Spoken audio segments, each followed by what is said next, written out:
Hello सांग मैंने मुझे सकाळ ब्रेकफास्ट रे बनई मसूर डाली तड़का आउ रुटी।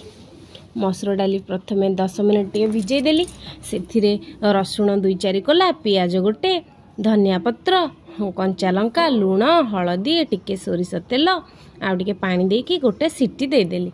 गोटे सीटी रे तो आम मसूर डाली हो जिवो। तापरे आम छुंक पाई रेडी करवा।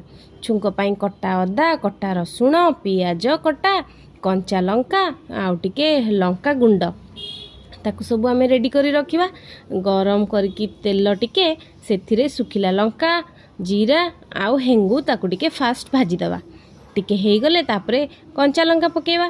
कंचा लंका हेई गला परे सेथिरे कटा अदा आउ कटा रसुण प्रथमे पकेवा। अदा आउ रसुण हेई गला परे तापरे आमे पियाज दवा। पियाज भलरे भाजी हे नाली हे गले गैस बंद करके आमे सुखिला लंका गुंड टिके पकई दबा। तापरे आमे सिझेइथिबा डाली को जोगाड़ी की सेथिरे धनिया पत्र पकई गरम गरम सर्व कर दबा मसूर डाली तड़का।